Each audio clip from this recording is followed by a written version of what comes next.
안녕하십니까. 만화공인중개사의 저자 이용훈입니다.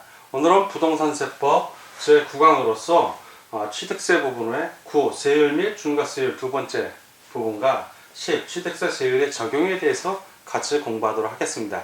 자, 저번 시간에 우리가 취득세 세율 배웠는데 그 중에 중과세율 해갖고 그 사치성 재산들, 사치성 재산은 별장, 골프장, 고급 오락장, 고급 선박, 고급 주택에서 이 경우에는 표준세율에다가 플러스 표준세율을 기본으로 해서 플러스 중과기준세율 2% 곱하기 4배를 더해서 세율을 적용한다고 했습니다.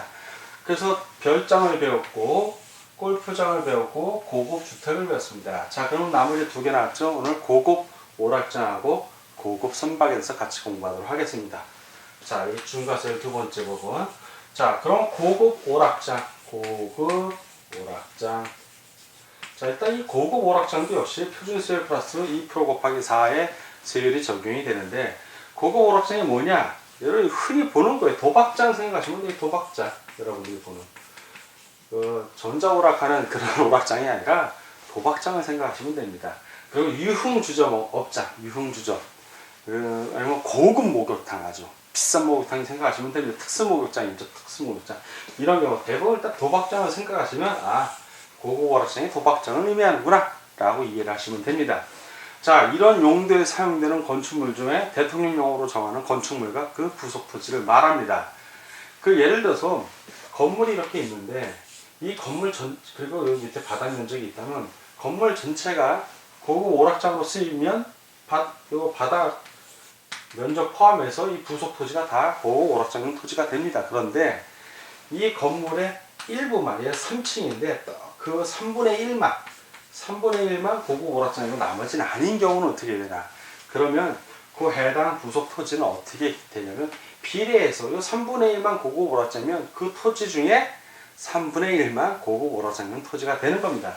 이게 어려운 게 아니죠. 안분 비례해서 비례식으로 나눠주면 됩니다.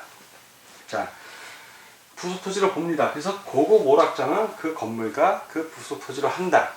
그리고 건축물의 일부만 고급 오락장인 경우는 어떻게 하냐? 그럴 때는 그 토지는 안분 비례해서 그 부분 건물의 면적 비례에 의해서 토지도 그대로 안분 비례한다는 걸 기억해 주시고, 골프장하고 똑같습니다. 취득한 날부터 30일 이내에 고급 오락장으로 사용을 하지 않거나 아니면 다른 용도로 사용하기 위해서 용도 변경 공사를 착수를 하면 고급 오락장용으로 보지 않습니다. 그때는. 그래서 그런 경우는 제외한다는 것도 꼭 알아주시기 바랍니다. 자, 마지막으로 이제 선박, 고급 선박입니다. 고급 선박.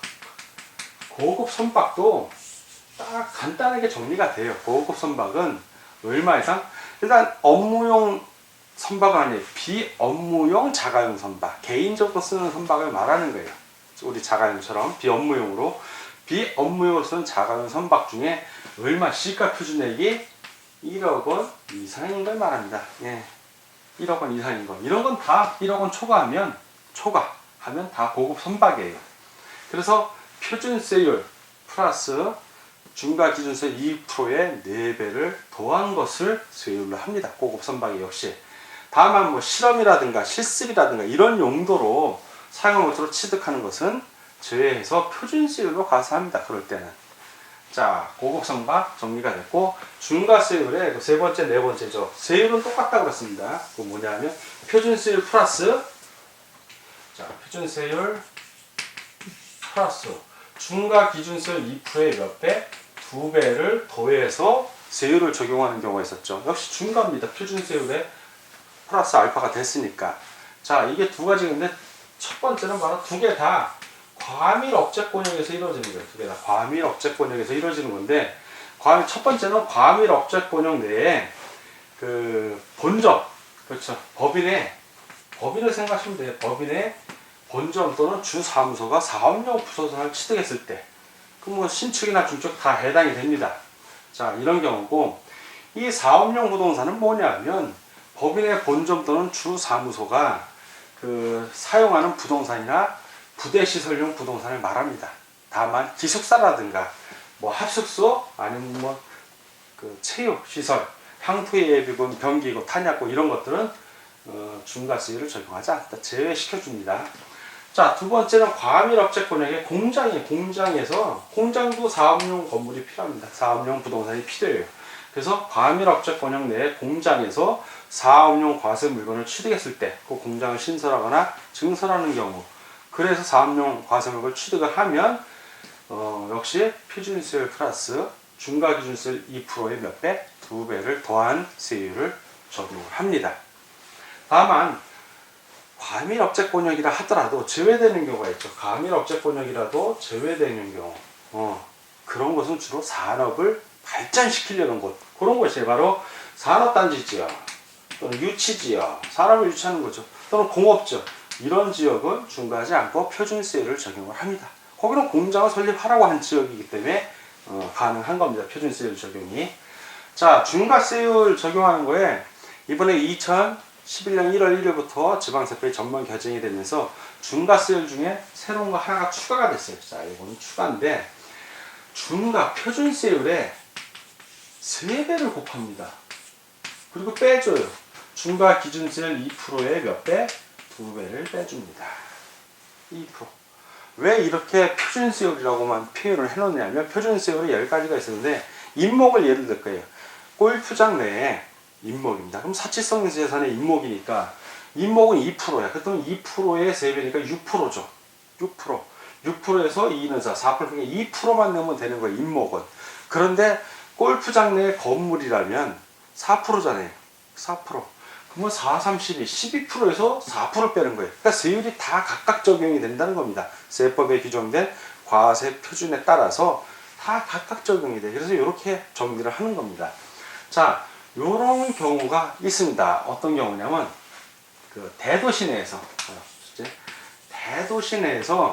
법인을 설립하거나 지점 또는 분사무소 설치하는 경우에, 자, 대도시 내에서 법인의 주사무소를 설립하거나 법인을 설립하거나 지점 또는 분사무소를 설치하는 경우하고 법인의 본점, 주점, 그리고 주사무소, 지점, 분사무소 이런 것들이 대도시로 전입함에 따라서 대도시의 부동산을 취득하는 경우 역시 이 세율이 적용이 되는 거예요. 이 세율이. 두 번째는 대도시 내에서 공장을 신설하는 경우, 신설 또는 이전하면서 신설 증설하는 경우도 포함이 됩니다. 물론 유치지역, 공업지역은 제외하고 이 경우에도 요 표준세율 곱하기 3 빼기 4% 요게 적용이 됩니다. 그럼 아까 말한 요 표준세율 플러스 중과기준 2% 곱하기 2하고 지금 표준세율 3배 빼기 중과기준 곱하기 2하고는 뭔 차이가 있냐? 차이점을 봐야죠. 이거는 여기는 신설이라는 얘기가 없어요. 신설이라는 얘기가. 가만히 보면 이건 과밀업체권역 안에 법인 또는 본점이나 주사무소가 있는 상태에서 새로운 부동산을 취득하는 경우고, 여기도 역시 과밀업체권역 안에 공장이 이미 있는 거야. 있는 상태에서 사업용 과세 물건을 부동산을 취득한 겁니다. 근데 이쪽은 주로 신설하거나 아니면 새로 분사무소나 주된 사무소 새로 전입을 한 경우, 새로 들어오는 거죠. 이런 경우를 얘기하는 겁니다. 이런 경우. 이건 있는 상태에서 취득세 과세 대상 부동산을 취득한 경우고, 이건 아예 새로 거의 신설하는 경우를 얘기하는 거예요. 다르죠. 기존에 있는 거, 새로 신설하는 거. 이렇게 해서 적용이 된 이후에 이게 이미 기존의 법인이 되고 기존의 공장이 된 상태에서 새로운 거를 만약에 취득을 한다면 그때는 요 적용을 받는 거예요. 그게 차이점입니다. 자, 그리고 조례에 따라서 세율이 조정이 돼요. 조례에 따라서. 무슨 얘기냐면 50% 취득세 세율의 50% 범위 내에서 가감 조정을 합니다. 누가?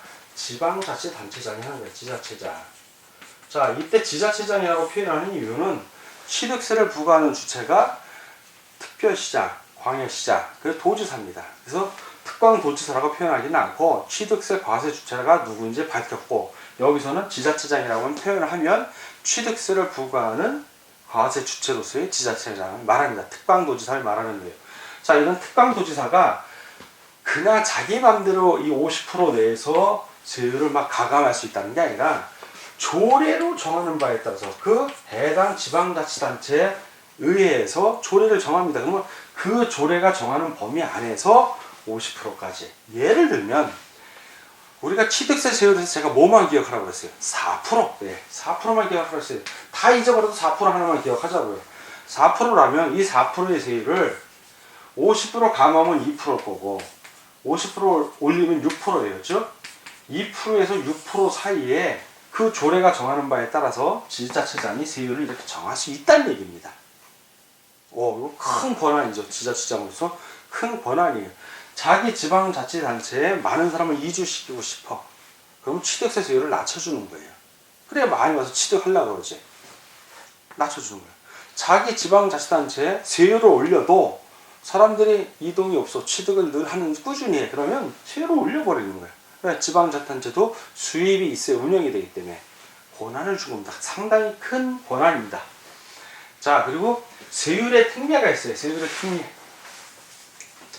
자, 세율의 특례. 세율의 특례는 그 표준세율에서 2%를 빼주는 거예요. 2%. 중과 기준세율 2%를 빼줍니다. 이게 바로 세율의 특례예요. 특례. 무슨 얘기냐? 옛날에 취득세하고 등록세 따로 있을 때 취득세 2%, 중국세 2%였는데 취득세는 내지만 등록세를 안 내는 경우가 있었어. 취득세 2%만 내면 돼. 등록세를 안 내도 돼. 등록세 면제. 아니, 거꾸로. 그 취득세가 있고 등록세가 있었는데 취득세를 면제받고 등록세는 내야 되는 경우, 이런 경우가 있었어요. 뭐 반대의 경우도 있을 수 있습니다. 근데 어쨌든 이게 2%고 2%라면 뭐를 하나 안 내도 결국 하나를 안 내도 하나는 내야 돼. 그럼 2%야.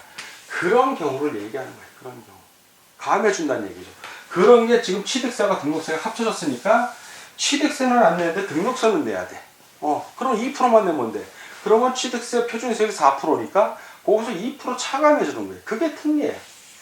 그게 특례라는 조항으로 들어간 거예요. 자, 이 특례라는 조항 첫 번째는 2% 빼주는 거예요. 차감해 준다는 얘기니까. 빼주는 거는 환매 등기. 환매 등기를 했어. 그리고 환매 기간 안에 환매한 경우 그 등기가 가면 그때는 그 매도자 매수자 사이에서의 그 취득세는 감해졌어요. 옛날에. 그래서 등록세만 내면 됐기 때문에 취득세로 등록세가 들어왔으니까 2%를 빼주는 거예요. 2%. 두 번째는 상속. 자, 상속으로 인한 취득이에요. 상속으로 인한 취득인데 첫 번째는 1가구 1주택. 자, 1가구 1주택. 그리고 그 부속 토지를 취득해서 물론 대통령 용어로 전하는 경우입니다. 이러한 주택을 얘기해요. 1가구 1주택을 상속받았을 경우. 두 번째는 농지를 취득한 경우인데 농지 취득. 요건 조세 제한 특례 제한 지방세 특례 제한법에 의해서 취득세 감면 대상이 되는 농지를 취득했을 경우에 상속으로 그럴 때 표준세율에서 2%를 또 감해주는 겁니다. 자, 다음은 그 세 번째 법인이에요. 법인. 세 번째 법인인데 법인이 그 합병 또는 공유권 분할로 취득할 때 법인이 합병이라든가 공유권 분할 뭐 이런 경우로 취득을 했을 때는 2% 감해줍니다. 네, 감해줍니다.